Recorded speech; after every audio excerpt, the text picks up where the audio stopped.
Secret behind కే maps లో అయితే ఇది మన సెకండ్ వీడియో. నేను లాస్ట్ వీడియోలో అయితే కే మ్యాప్స్ కి గ్రే కోడ్ యూజ్ చేయడానికి రీజన్ 1 గురించి అయితే క్లియర్ గా ఎక్స్ప్లెయిన్ చేశాను. ఈ వీడియోలో అయితే రీజన్ 2 గురించి క్లియర్ గా మాట్లాడుకుందాం. ఆ రీజన్ 2 ఏంటంటే స్టాటిక్ హజార్డ్. ఇది గ్రే కోడ్ ప్యాటర్న్ యూస్ చేసి సాల్వ్ చేసిన ఈక్వేషన్, ఇది బైనరీ ప్యాటర్న్ యూస్ చేసి సాల్వ్ చేసిన ఈక్వేషన్. సో ఫైనల్ గా మనకి ఈ ఈక్వేషన్ కి అయితే ఉన్న లాజిక్ డయాగ్రామ్ ఇది మనకి. సో నువ్వు కనుక ఈక్వేషన్ లో చూసుకుంటే 2 హాఫ్స్ ఉన్నాయి. First half A bar B bar C and second half A bar C. ఈ ఈక్వేషన్ కనుక నువ్వు అబ్జర్వ్ చేస్తే 2 హాఫ్స్ లో కూడా మనకి బి ఇన్పుట్ మాత్రమే స్విచ్ అవుతుంది. అంటే ఇక్కడ బి బార్, ఇక్కడ బి, ఈ రెండు మాత్రమే స్విచ్ అవుతుంది. లాజిక్ డయాగ్రామ్ ప్రకారం కనుక చూస్తే ఫర్ ఎగ్జాంపుల్ ఏ 0 ఉంది అనుకుందాం, ఏ బార్ 1 అవుతుంది, బి 1 ఉంది అనుకుందాం, బి బార్ 0 అవుతుంది అండ్ సి 1 ఉంది అనుకుందాం, సి 1 ఉంటే ఇక్కడికి 1 వస్తుంది. సో ఫైనల్ గా ఈ అండ్ గేట్ అవుట్పుట్ అనేది 0, ఎందుకంటే వన్ ఆఫ్ ది ఇన్పుట్ 0 ఉంది కాబట్టి. సో సెకండ్ అండ్ గేట్ కి ఏమవుతుంది, ఏ బార్ 1 వస్తుంది, ఇక్కడికి బి 1 వస్తుంది అండ్ సెకండ్ సి కూడా 1 వస్తుంది. So second and gate output అనేది 1. ఫైనల్ గా ఆర్ గేట్ అవుట్పుట్ అనేది y ఈక్వల్స్ టు 1 వస్తుంది. కానీ ఇప్పుడు మనం తీసుకుపోయే కండిషన్ ఏంటంటే బి అనేది ప్రీవియస్ గా 1 ఉంది కానీ ఇప్పుడు 0కి షిఫ్ట్ అవుతుంది అనుకుందాం. సో ఈ టైంలో మనకి సర్క్యూట్ ఎలా బిహేవ్ చేస్తుందంటే బి అనేది 0కి షిఫ్ట్ అయిందని అనుకుందాం. సో ఇక్కడ మనకి ఈ ఇన్పుట్ కి ఎటువంటి నాట్ గేట్స్ లేవు కాబట్టి డైరెక్ట్ గా 0 వస్తుంది, అండ్ గేట్ కూడా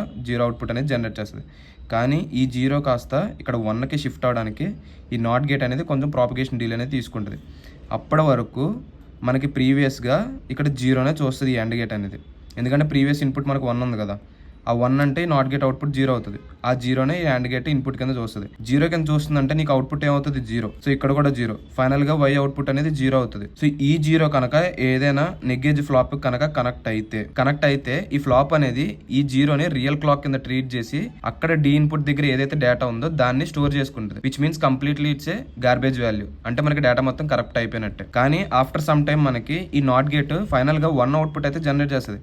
అప్పుడు మళ్ళీ యాండ్ గేట్ అవుట్పుట్ 1 అవుతుంది, ఆర్ గేట్ అవుట్పుట్ కూడా మళ్ళీ 1లోకి వస్తుంది.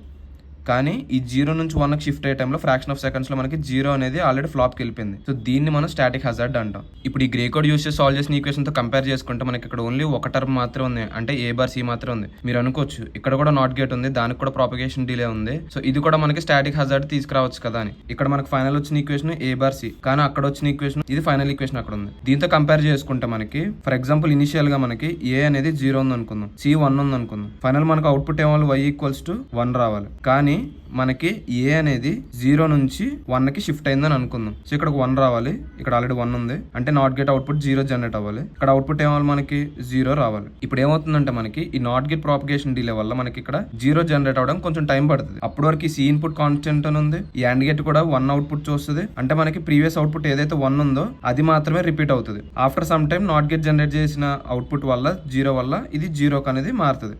మళ్ళీ అగైన్ ఇది 1కి మారడం లాంటి సిచ్యువేషన్స్ ఏమి ఉండవు, స్టాటిక్ హజార్డ్ లాంటివి ఏమి ఉండవు. కానీ నువ్వు అక్కడ కంపేర్ చేసుకుంటే ప్రీవియస్ బైనరీ ప్యాటర్న్ తో కంపేర్ చేసుకుంటే మనకి ఇనిషియల్ గా 1 ఉంది, తర్వాత మధ్యలో